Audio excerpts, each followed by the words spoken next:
আসসালামু আলাইকুম ওয়া রাহমাতুল্লাহি ওয়া বারাকাতুহু। আউযু বিল্লাহি মিনাশ শাইতানির রাজিম। বিসমিল্লাহির রহমানির রহিম। আল্লাহুম্মা সাল্লি আলা সাইয়্যিদিনা ওয়া নাবিয়িনা ওয়া শাফিয়িনা ওয়া হাবিবিনা মাওলানা মুহাম্মদ ওয়া আলা আলিহি ওয়া সাহবিহি ওয়া বারিক ওয়া সাল্লিম। আলহামদুলিল্লাহ, সমস্ত তারিফ ও প্রশংসা সেই মহান আল্লাহ তাআলার জন্য। তারপরে আল্লাহ তাআলা যে নবীজির উসিলা আমাদেরকে বিশ্বজগতে পাঠিয়েছেন, সে নবীজির ওপরে শত কোটি দরুদ ও সালাম বর্ষিত হোক। সকলে বলেন যে আল্লাহুম্মা আমিন। সাল্লাল্লাহু আলাইহি সাল্লাম অন্যান্য নবী আলাইহিস সালাম গণেরা আমাদের নবীর উম্মত হওয়ার জন্য দোয়া করেছিলেন। আমরা দোয়া না করলেও তিনি যে আমাদেরকে মেহেরবানি করে এই নবীর উম্মত করে পাঠিয়েছেন, সেজন্য আল্লাহর কাছে শুকরিয়া আদায় করে বলেন আলহামদুলিল্লাহ। আমি হিন্দুস্তানি বাদশাহ খাজা গ্রুপের খাজা ইউটিউব চ্যানেলের মাধ্যমে আমি আল্লাহর ওলিদের জীবনে আলোচনা করব ইনশাআল্লাহ। এই আল্লাহর ওলিদের জীবনে আপনারা যদি রেগুলার যদি শোনেন, এই আল্লাহর ওলিদের এক একটা আল্লাহর ওলিদের জীবনে প্রতিটা আল্লাহর ওলিদের জীবনী বহু অলৌকিক ঘটনা, অলৌকিক ক্ষমতা, বহু বড় বড় কারামত আছে প্রকাশ। আপনারা প্রতিটা আল্লাহর ওলিদের জীবনী শুনলে ইনশাআল্লাহ মনে শান্তি পাবেন, আনন্দ পাবেন। তবে এটুকুন খেয়াল রাখবেন, ঈমানদার যারা তারা আল্লাহর ওলিদের সহবতে, আল্লাহর ওলিদের কথাবার্তা শুনতে ভালোবাসে, যারা জান্নাতি মানুষ তাদের জন্য আল্লাহর ওলিদের সহবতটা বিশেষ প্রয়োজন। তাসাউফপন্থীদের যারা আল্লাহকে পেতে চায়, নবীর দিদার পেতে চায়, আল্লাহর ভালোবাসা পেতে চায়, তাদের জন্য একটা জিনিস খুব জরুরি, সেটা হচ্ছে দিনের মধ্যে অন্তত পক্ষে কিছু সময় আল্লাহর ওলিদের সোহবতে থাকা প্রয়োজন। ভালো মানুষের সোহবতে, ভালো যারা আল্লাহওয়ালা মানুষ, যার মধ্যে জাহিরি বাতিনি ইলম আছে, তার সোহবতে থাকা কিছু সময়ের জন্য প্রয়োজন। তাই আল্লাহর ওলিদের জীবনী শুনবেন। প্রতিটা জীবনের মধ্যে জ্বলন্ত কারামত আছে, শুনতে ভালো লাগবে, শুনবেন। প্রতিটা জীবনী শুনবেন। হিন্দুস্তানের খাজা ইউটিউব চ্যানেলের যতগুলো ভিডিও, প্রতিটাতেই ইনশাআল্লাহ ভালো লাগবে। যাক, আমি আজকে আলোচনা করব হযরত ইহইয়া মুআজ রাহমাতুল্লাহ হুজুরের জীবনী। আউযু বিল্লাহি মিনাশ শাইতানির রাজিম। বিসমিল্লাহির রহমানির রহিম।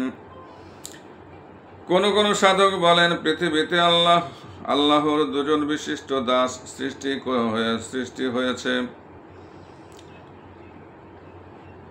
বিশিষ্ট দাস সৃষ্টি হয়েছেন। একজন হলেন আল্লাহর নবী হযরত ইহইয়া আলাইহিস সালাম, আর দ্বিতীয় জন হলেন প্রখ্যাত তাপস হযরত ইহইয়া মুআজ রাহমাতুল্লাহ আলাইহি। হযরত ইহইয়া মুআজ, তার চিন্তা কত বড় আল্লাহর ওলি। হযরত ইহইয়া মুআজ রাহমাতুল্লাহ আলাইহি প্রকৃতই আল্লাহর এক আলোকিত দাস। গূঢ় তত্ত্ব ভেদে তার কোনো জুড়ি ছিল না, আর ছিলেন অসাধারণ বাগ্মী। তার বক্তব্য ছিল মৌলিক, অন্তঃস্পর্শী আর সুদূর প্রসারী। এই জন্য ইহইয়া মুআজ রাহমাতুল্লাহ আলাইহি ওয়ায়েজ নামে অভিহিত হন। নিয়মিত কঠোর সাধনায় অভ্যস্ত এই তত্ত্বজ্ঞানীর হৃদয় ছিল অত্যন্ত সরল ও পবিত্র, আর গ্রন্থ রচনায় তার যোগ্যতা ছিল তুলনাহীন।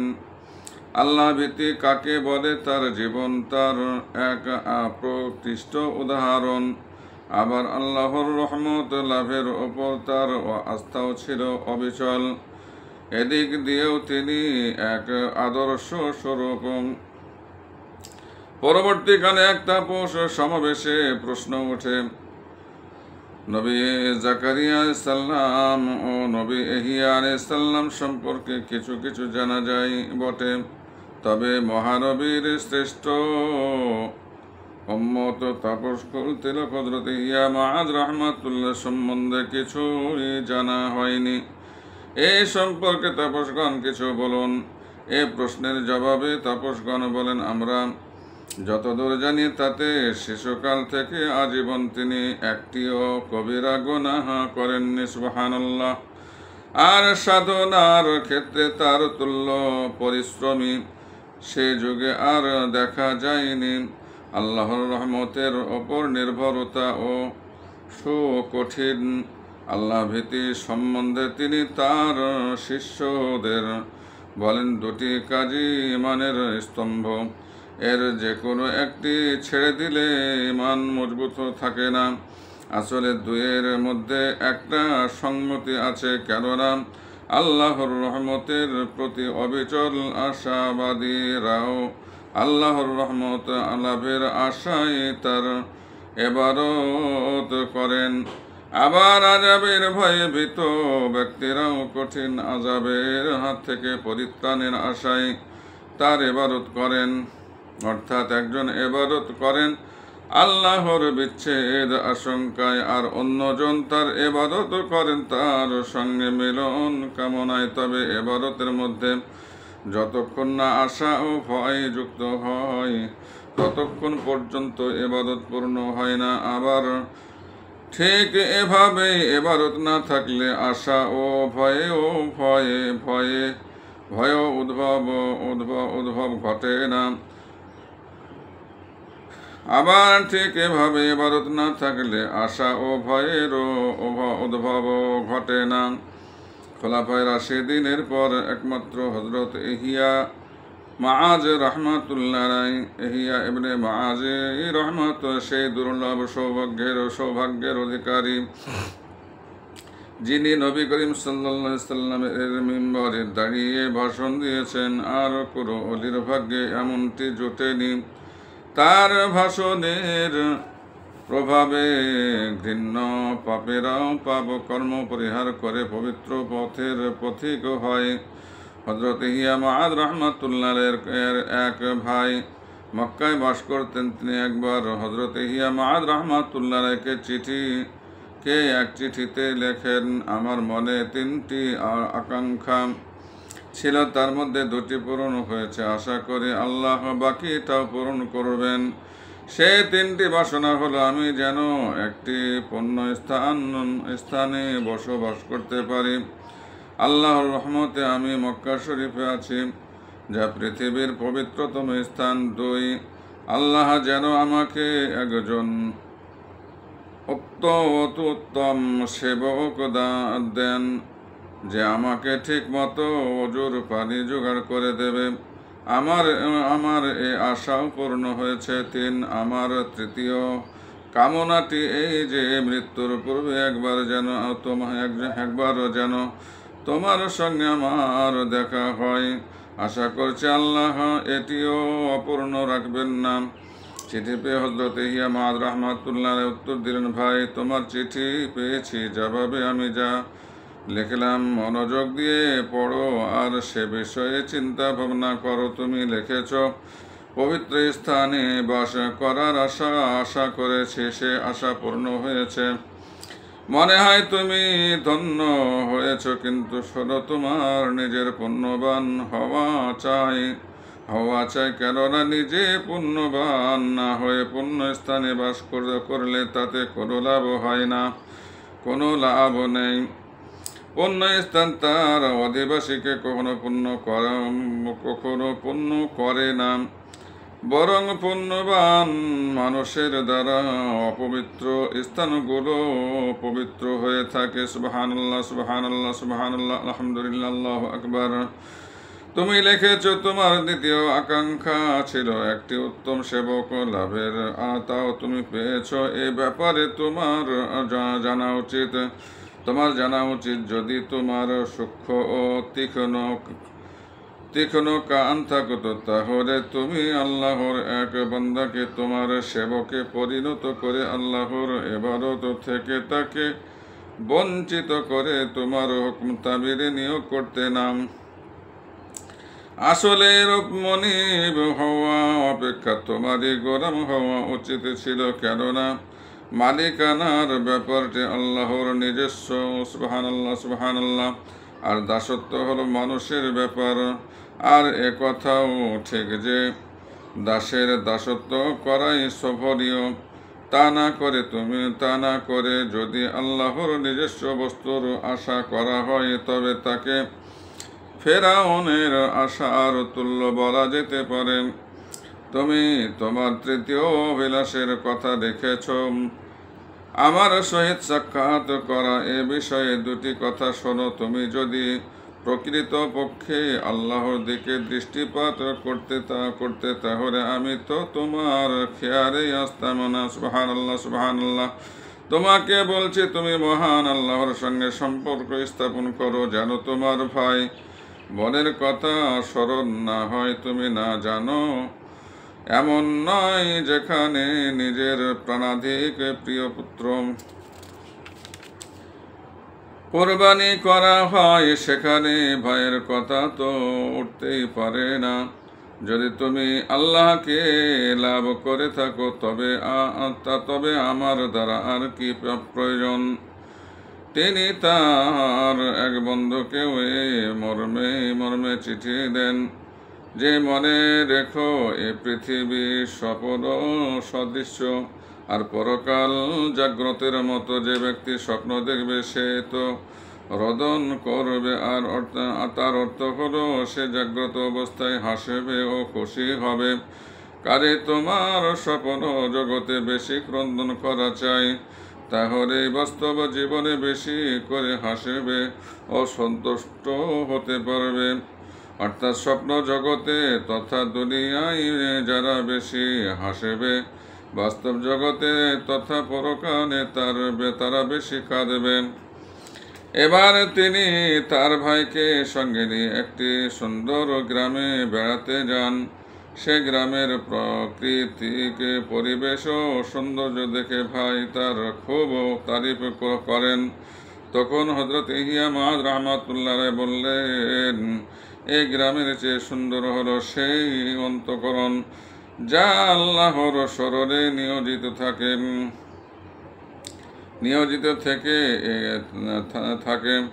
এই গ্রামের শোভা সৌন্দর্যে দিকে দৃষ্টিপাত না করে স্বীয় অন্তর জগতের দিকে দেখো। একটি প্রদীপ নেভাতে দেখে তিনি দেখে বলে ওঠেন, অলসতা ও পাপের কারণে যেন তার একত্ববাদী বিশ্বাসের জ্যোতি এভাবে হঠাৎ নিভে না যায়। এক ব্যক্তি বলেন, মৃত্যু এ জগৎ সংসারের মূল্য একেবারে নষ্ট করে দিয়েছে। তিনি বললেন, না, তা নয়, বরং মৃত্যু এমন একটি পুল যা পেরিয়ে এই বন্ধুর কাছে অপহৃত হয়। সুবহানাল্লাহ, সুবহানাল্লাহ। একদিন পবিত্র কোরআন পাঠকালে তিনি যখন এই আয়াতে পৌঁছালেন, আমরা নিখিল বিশ্বের প্রতিপালকের প্রতি ঈমান গ্রহণ করলাম, তখন তিনি বলে উঠলেন, আহা, এক মুহূর্তের ঈমান যদি যুগান্তর কুফরি দূর করতে পারে, তাহলে আমার 70 বছরের ঈমান 70 বছরের পাপ রাশিকে নষ্ট করে দিতে পারবে না কেন? একদিন কথা প্রসঙ্গে তিনি বলেন, আল্লাহ যদি আমার হাতে জাহান্নামের কর্তৃত্ব ভার দিতেন, তাহলে আমি কোনো প্রেমিককে জাহান্নামের আগুনে নিক্ষেপ করতাম না, কেননা সে তো প্রতি মুহূর্তে প্রেমের আগুনে জ্বলে পড়ে পৃথিবী থেকে বিদায় নেয়। এক ব্যক্তি বলল, সে যদি পাপে লিপ্ত হয় তিনি বললেন, তবুও তাকে আগুনে ছুড়ে দেওয়া হবে না, কেননা আল্লাহর প্রেমিক কখনো স্বেচ্ছায় পাপ কাজ করে না, সেগুলো অনিচ্ছাকৃতভাবে হয়ে থাকে। তিনি আরো বলেন, যারা আল্লাহর কাজ করে আনন্দ বোধ করেন, দুনিয়ার লোক তার সেবা করে আনন্দ পায়, আর যার চোখ আল্লাহর আলো পায়, দুনিয়ার সব প্রাণীর চোখেই তার দ্বারা আলোকিত হয়। তিনি বলেন, রোজ কিয়ামতে আল্লাহ যখন আমাকে প্রশ্ন করবেন, তুমি কি চাও, তখন আমি বলবো, আমাকে জাহান্নামে নিক্ষেপ করে অন্য জাহান্নামীদের জন্য জাহান্নামকে একটু ঠান্ডা করে দিন। যেমন আপনারই ঘোষণা রয়েছে যে মুমিনদের নূরের জ্যোতি জাহান্নামের অগ্নি শেখাকে নিস্তেজ করে দেয়। তার অমূল্য উপদেশ বাণী সমূহ অবশ্যই 1 নম্বর, অবশ্যই রোজ কিয়ামতে আরেফেদের আল্লাহর দিদার লাভ হবে। 2, তোমরা যেমন আল্লাহকে ভয় করো, সৃষ্টি জগৎ তেমনি তোমাদের ভয় করে। তুমি নিজেকে যেমন আল্লাহর সেবায় বিলিয়ে দাও, তেমনি অন্য সবাই তোমার সেবায় নিজেদের উৎসর্গ করে। 3, ইবাদত সময় যে আল্লাহর দরবারে লজ্জাবনত অবস্থায় দাঁড়ায়, আল্লাহ তেমনি তাকে জাহান্নামে ফেলতে লজ্জাবোধ করবেন। 4, আল্লাহর প্রতি সুন্দর ধারণা রাখা মানুষের যে কোনো ধারণা থেকে উত্তম। সুবহানাল্লাহ। তেমন ধারণা সৃষ্টি হয় পুণ্য কর্মের মাধ্যমে। 5, সেই সর্বাধিক ক্ষতিগ্রস্ত বৃথা ও মন্দ কাজে যার সময় ব্যয় হয় এবং যে নিজের অঙ্গ প্রত্যঙ্গগুলোকে ধ্বংসের দিকে ছেড়ে দেয়, এরা মরবে কিন্তু পাপ থেকে বিরত হওয়ার সুযোগ পাবে না। 6, দুনিয়াতে অসংখ্য উপদেশ আছে, কিন্তু যে উপদেশ গ্রহণ করে না তার জন্য একটিও নেই। এটা খুব মনে রাখা দরকার। 6 নম্বর, দুনিয়াতে অসংখ্য উপদেশ আছে, কিন্তু যে উপদেশ গ্রহণ করে না তার জন্য একটিও নেই। 7, 3 ধরনের লোক থেকে নিজেকে রক্ষা করা চাই, যেমন উদাসীন আলেম, 2 অলস ও 3 ভ্রষ্ট দরবেশ। 8 নম্বর, তাপসগণের 3টি গুণ যথা সর্ববিষয়ে আল্লাহ নির্ভরতা, 2 যে কোনো ব্যক্তি বা বস্তুর মুখাপেক্ষী না হওয়া, ও 3 সব কিছুকেই আল্লাহর তরফ থেকে বলে মনে করা। 9, মৃত্যুকে বস্তাবন্দি করে যদি প্রকাশ্য বাজারে বিক্রি করার জন্য নিয়ে যাওয়া হতো, তাহলে পরকাল প্রার্থীদের পক্ষে এই বস্তু ছাড়া আর কিছু কেনা সম্মত হতো না। 10, বিজ্ঞতা অর্জনের জন্য 3টি কাজ করা দরকার, যেমন মনের মধ্যে দেশে বিদ্বেষে না রেখে উপদেশ গ্রহণের উদ্দেশ্যে আমির ও বড়লোকদের সঙ্গে দেখা সাক্ষাৎ করা। 2, নিষ্কাম অন্তরে নারীদের কৃপার চোখে দেখা। 3, অহমিকা শূন্য অবস্থায় সবিনয়ে দরবেশ গণের সঙ্গে সাক্ষাৎ করা। এটা খুব সুন্দর। আর একবার পড়ি। 10 নম্বর, বিজ্ঞতা অর্জনের জন্য 3টি কাজ করা দরকার, যেমন মনের মধ্যে দেশ বিদ্বেষ না রেখে উপদেশ গ্রহণের উদ্দেশ্যে আমির ও বড়লোকদের সঙ্গে দেখা সাক্ষাৎ করা। 2, নিষ্কাম অন্তরে নারীদের কৃপার চোখে দেখা। 3, অহমিকা শূন্য অবস্থায় সবিনয়ে দরবেশদের সঙ্গে সাক্ষাৎ করা। 11, যে গোপনে আল্লাহর আমানত নষ্ট করে, আল্লাহ প্রকাশ্যে তার পর্দা তুলে দেয়। 12, যে আল্লাহর হক আদায় করে, আল্লাহ তাকে ক্ষমা করেন। 13, যার দৃঢ় প্রত্যয় রয়েছে যে ধনসম্পদ লাভ করা আল্লাহর হাতে, সে চিরধনী। আর যে মনে করে জ্ঞান বুদ্ধি শক্তি সামর্থ্য ও উপার্জন দ্বারা ধনী হওয়া যায়, সে চির দরিদ্র। 14 আল্লাহ এত পবিত্র ও রুচিশীল যে তার দাস পাপে লিপ্ত হয় আর তিনি তা দেখে লজ্জা পান। সুবহানাল্লাহ। 15 যে আল্লাহর সঙ্গে বন্ধুত্ব স্থাপন করে সে শয়তানের সঙ্গে শত্রুতা পোষণ করে। এটা খুব মনে রাখা দরকার। যে আল্লাহর সঙ্গে বন্ধুত্ব স্থাপন করে সে শয়তানের সঙ্গে শত্রুতা পোষণ করে। 16 মুসলিমদের 3টি বিষয় আমল করা জরুরি। 1 নম্বর, তাদের উপকার করো, যদি একান্তই তা না পারো তাহলে অন্তত ক্ষতি করো না। 2, ব্যবহার দ্বারা তাদের খুশি করো, যদি তা না পারো তাহলে অন্তত ব্যবহার দ্বারা তাদের অসন্তুষ্ট করো না। 3, মুসলিমদের প্রশংসা ও গুণকীর্তন করো, যদি তা কোনোরূপই সম্ভব না হয় তবে অন্তত তার কুৎসা প্রচার ও দুর্নাম রটনা থেকে বিরত থাকো। এখানে খেয়াল রাখা দরকার মুসলমানদের। 17 নম্বর, জাহান্নাম লাভের উপযোগী ইবাদত করে জান্নাতের আশা করা নির্বুদ্ধিতা। 18, তওবা করার পর একটি পাপ তওবা পূর্ব 70টি পাপ অপেক্ষা ও মারাত্মক। তওবা করার পর একটি পাপ তওবা পূর্ব 70টি পাপ অপেক্ষা ও মারাত্মক। দুপাশে 2টি বাঘের মুখে পড়লে শেয়ালের যে অবস্থা হয় বিশ্বাসীদের মনে পাপ ভীতি ঠিক ওই রকম। 19, রোগ বেড়ে যাবে বলে লোকে কুপথ্য আহার করে না, অথচ শাস্তি পেতে হবে জেনেও পাপ কর্ম থেকে বিরত হয় না। মানুষের এই বিপরীতমুখী ক্রিয়া করা বিস্ময়কর। 19 নম্বর আরেকবার পড়ছি। রোগ বেড়ে যাবে বলে লোকে কুপথ্য আহার করে না, অথচ শাস্তি পেতে হবে জেনেও পাপ কর্ম থেকে বিরত হয় না। মানুষের এই বিপরীতমুখী ক্রিয়া করা বিস্ময়কর। 20, দুনিয়া শয়তানের দোকান ঘর, সাবধান এ দোকান থেকে কেউ যেন কিছু চুরি করো না, তাহলে কিন্তু শয়তান তার পেছনে উঠে পড়ে লাগবে আর তার বিনিময়ে তোমার অমূল্য ধন ছিনিয়ে নেবে।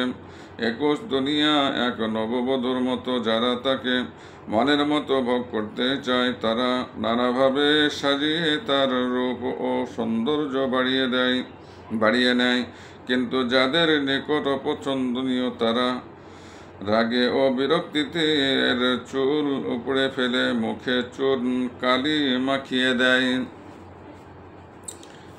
22, দুনিয়া এক শরাবখানা, এই শরাবে বিভোর মানুষকে জাগিয়ে তোলার জন্যই পরকালে আযাবের প্রয়োজন হয়।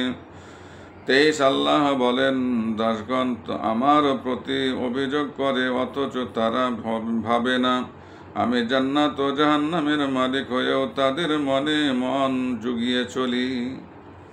বাবারে বাবা,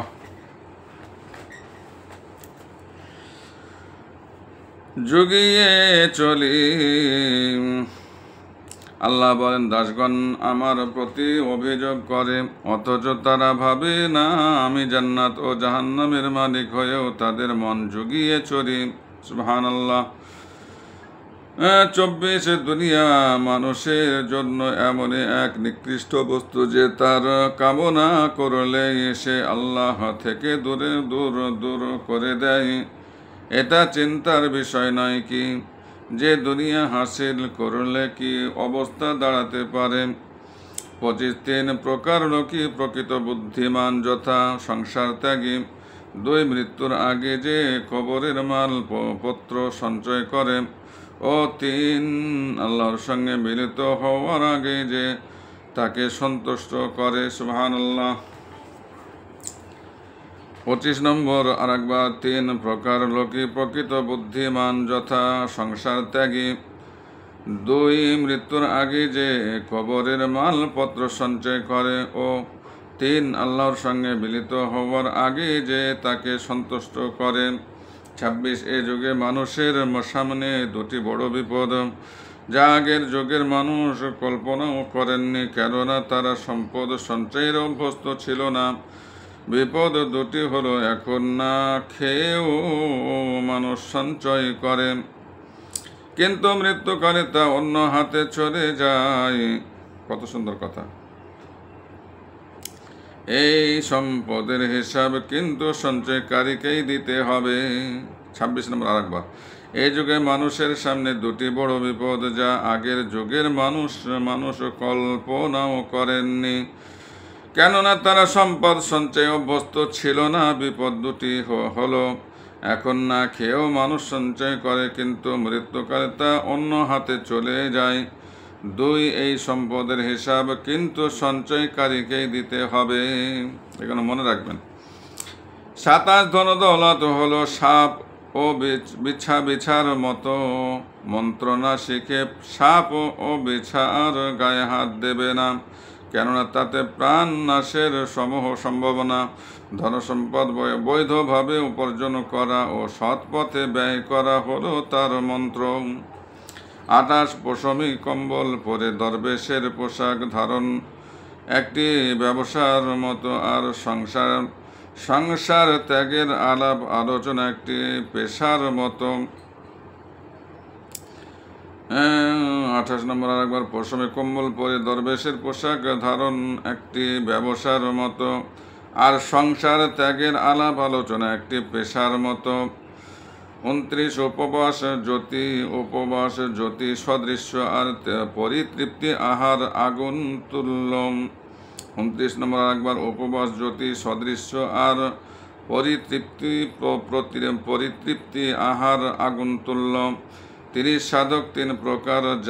এক জাহেদ, যারা ধৈর্যের দ্বারা নিজের হৃদরোগের চিকিৎসা করেন। 2 মুস্তাক, যারা কৃতজ্ঞতা দ্বারা মানসিক রোগের চিকিৎসা করেন। 3 ওয়াসেল, যারা বন্ধুত্ব দ্বারা মানসিক ব্যাধির চিকিৎসা করেন। 31 সাধক 4টি স্থানের যে কোনো একটিতে শান্তি পান, যথা ঘরের নির্জন কোণে, 2 মসজিদে, 3 কবরস্থানে ও 4 জনবিরল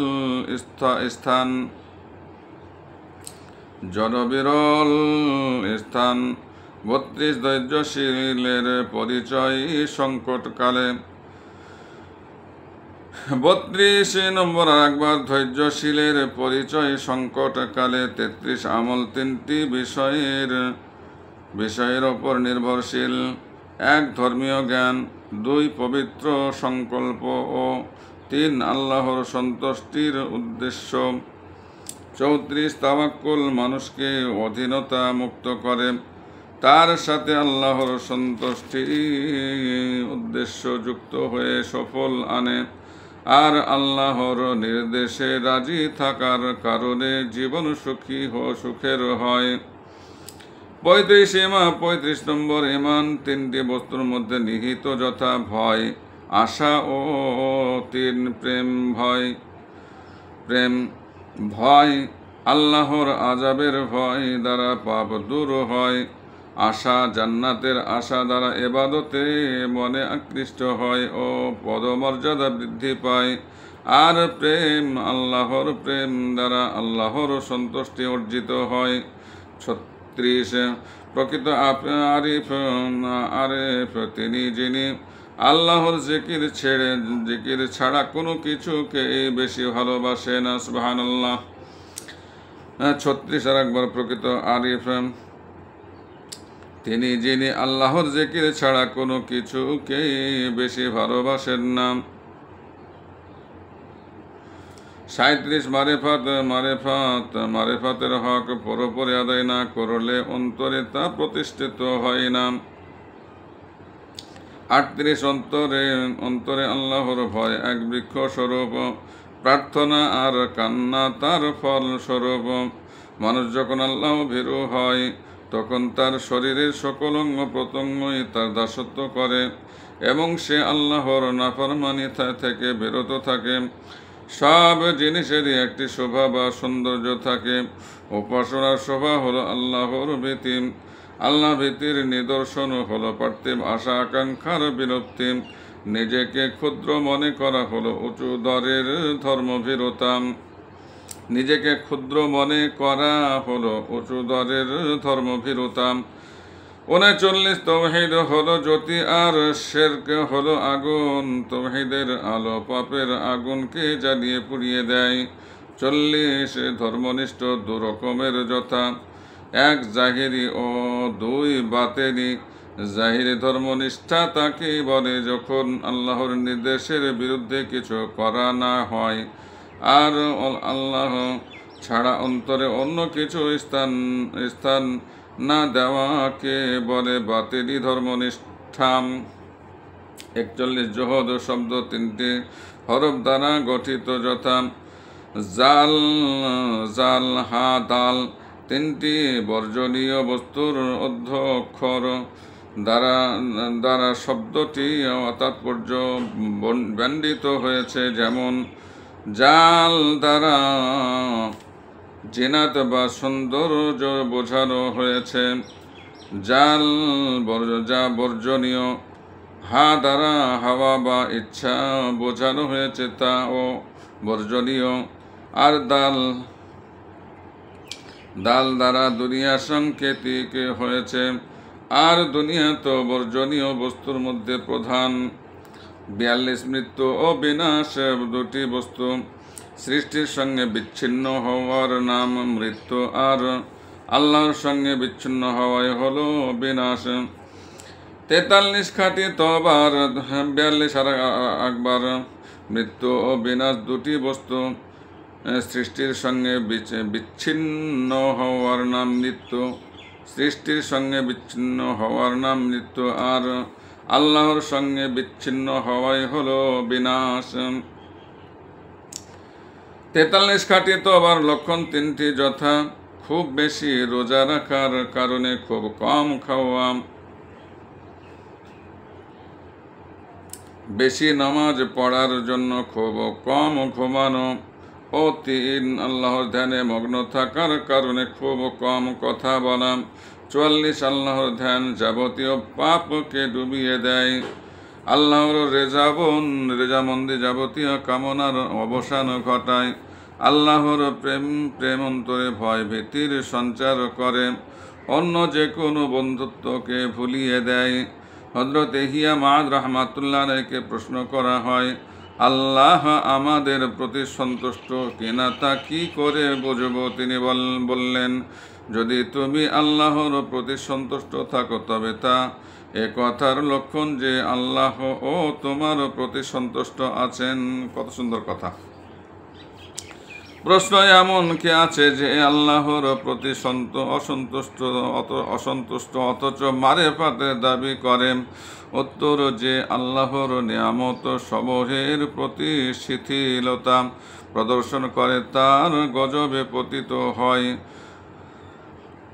তারা গজবে পতিত হয়, সেই তো তার প্রতি অসন্তুষ্ট। প্রশ্ন, রোজ কিয়ামতে সবচেয়ে নির্ভীক কে হবে?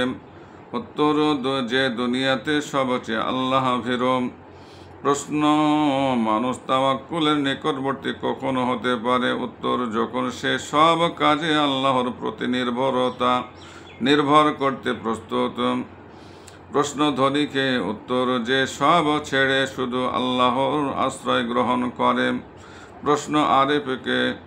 উত্তর, যে নিজেকে ভুলে যায়। প্রশ্ন সাধকত্ব কি? উত্তর, আল্লাহ ছাড়া দুনিয়ার অন্য যে কোনো বস্তু থেকে মুখ ফিরিয়ে দেওয়া। তিনি বলেন, হাসরের মাঠে কে ধনী কে গরিব তা ওজন করে দেখা হবে না, অবশ্য ধৈর্য ও কৃতজ্ঞতার ওজন হবে। তাই গরিবের ধৈর্য অবলম্বন ও ধনীর কৃতজ্ঞতা জ্ঞাপন করা কর্তব্য। প্রশ্ন, ত্যাগে দৃঢ়কে? উত্তর, ধর্মে যার আস্থা অধিক।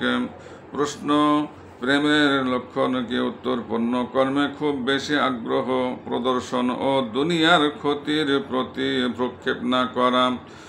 হযরত ইহইয়া মাআদ রাহমাতুল্লাহ আলাইহির প্রার্থনা মর্মমূল কাঁপিয়ে দেয়। তিনি প্রার্থনা পড়তেন, দয়াময় পুণ্য কর্মের প্রতিদানের বদলে আমি আপনারই ক্ষমাই বেশি চাই। দয়াময় পুণ্য কর্মের প্রতিদানের বদলে আমি আপনার ক্ষমাই বেশি চাই, কেননা আমি আমার উপাসনা ও আপনার সন্তুষ্টির কোনো ভরসাই করতে পারি না। এই কারণে যে আমি নানা বিপর্যয়ে ব্যতিব্যস্ত, কি করে আমি আপনার ইবাদত ইখলাসের সঙ্গে আদায় করব। অবশ্য আমি আমার পাপ রাশির জন্য আপনার ক্ষমা লাভের দৃঢ় বিশ্বাস অন্তরে পোষণ করি, আর তা কেনই বা লাভ করব না, যখন আপনি পরম কৃপাময় ও করুণাময়। হে প্রভু, আপনি আপনার প্রিয় হযরত মুসা আলাইহিস সালাম ও হযরত হারুন আলাইহিস সালামকে ফেরাউনের কাছে পাঠিয়েছিলেন। তখন তার সঙ্গে শান্ত হয়ে কোমল কথা বলতে বলেছিলেন, হে প্রভু, আল্লাহ বলে যে দাবি করলো হে প্রভু, আল্লাহ বলে যে দাবি করলো, এমন পাষণ্ডের প্রতি আপনার যখন এতখানি দয়া, তখন যে ব্যক্তি মনে প্রাণে আপনার ধ্যান ও ইবাদত করে, না জানি তার প্রতি আপনার কতই না দয়া। সুবহানাল্লাহ।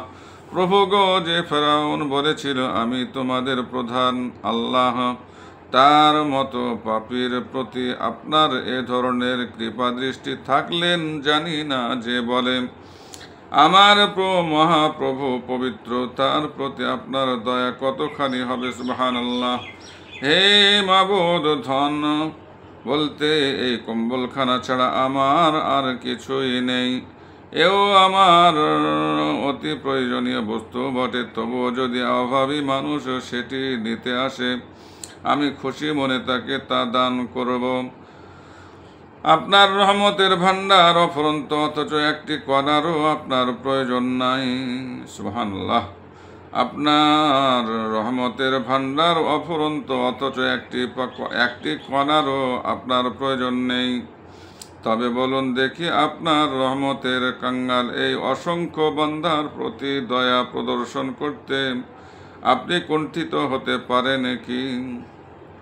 আরেকবার, আপনার রহমতের ভান্ডার অফুরন্ত, অথচ একটি কণারও আপনারও প্রয়োজন নেই। তবে বলুন দেখি, আপনার রহমতের কাঙ্গাল এই অসংখ্য বান্দার প্রতি দয়া প্রদর্শন করতে আপনি কুণ্ঠিত হতে পারেন কি? হে প্রভু, আপনি না প্রতিশ্রুতি দিয়েছেন, যে ব্যক্তি সামান্য পণ্য নিয়ে আমার কাছে আসে, প্রতিদানে আমি তাকে তার চেয়ে উত্তম বস্তু পৃথিবীতে আর কি আছে, পরকালে তার চেয়ে উত্তম বস্তু আপনার দিদার ছাড়া আর কি দান করবেন।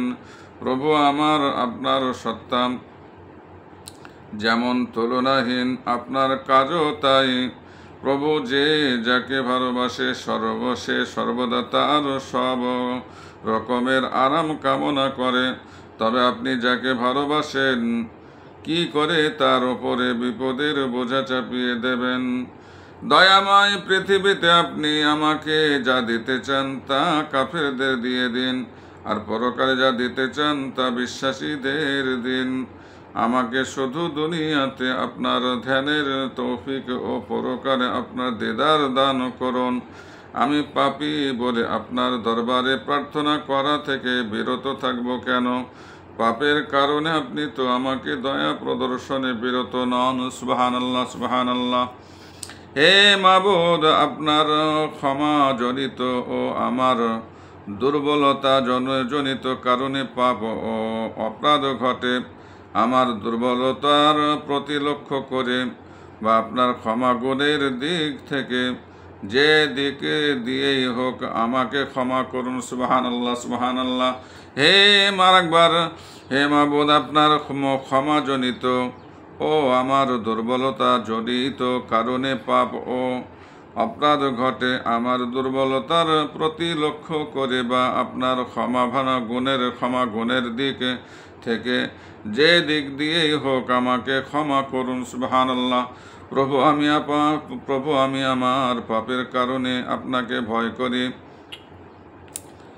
সঙ্গে সঙ্গে আপনার অফুরন্ত রহমতের কারণে আপনার ওপর ক্ষমার ভরসাও রাখি। অতএব প্রার্থনা, হে মাবুদ, পাপের জন্য আমাকে আপনার রহমত থেকে বঞ্চিত করবেন না। হে প্রভু, আপনাকে ভয় করবই বা কেন? আপনি যে রহমানুর রহিম, গফফার ও করিম, আবার ভয় না করবই বা কেন? আপনি যে জব্বার ও কাহ্হার। সুবহানাল্লাহ। হে মাবুদ, আমি আপনার দরবারে এক গরিব বান্দা, আর আপনার ধ্যান আমার কাছে খুবই সহজ সরল। তাই গরিব হিসেবে আমি সহজ সরল বস্তুতে খুব ভালোভাবে মন দিয়েছি, কেননা গরিব ঠিক এমনই বস্তুকেই ভালোবাসে। দয়াময় আমার প্রতি আপনার মহত্তম দান হলো আপনার খুশি ও সন্তুষ্টি, আর আমার মুখে আনন্দদায়ক বচন হলো আপনার প্রশংসা ও গুণগান। আর জীবনের সর্বাধিক কাঙ্ক্ষিত সময় হলো আপনার দিদার লাভের সময়। সুবহানাল্লাহ। হযরত হিয়ামাদ রাহমাতুল্লাহ খুবই দানশীল ছিলেন, আর এই দানের কারণে তিনি ঋণগ্রস্ত হয়ে পড়েন। 1,00,000 টাকার দেনা তার ওপর চাপে মহাজনরা অবিরত তাগাদা দেন, আর তাতে তিনি ভীষণ অস্বস্তি ও দুশ্চিন্তা ভোগ করতে থাকেন। এক শুক্রবারের রাতে তিনি স্বপ্ন দেখেন রাসূল করিম সাল্লাল্লাহু আলাইহি সাল্লাম বলছেন, আপনি এত বিষণ্ণ কেন? আপনার বিষণ্ণতা আমাকে ব্যথিত করে। চিন্তার কোনো কারণ নেই। আপনি খোরাসানে গিয়ে প্রকাশ্য জনসভায় ভাষণ দিন। আমি এক ব্যক্তিকে নির্দেশ দেব, তিনি আপনার সব দেনা শোধ করে দেবেন। স্বপ্নের নির্দেশ অনুযায়ী খোরাসানের নিশাপুরে গিয়ে তিনি সর্বসাধারণের সমাবেশে ভাষণ দিতে শুরু করেন। প্রথমে তিনি রাসূল করিম সাল্লাল্লাহু আলাইহি সাল্লামের নির্দেশের কথা উল্লেখ করলেন, তার ঋণের কথাও চেপে রাখলেন না।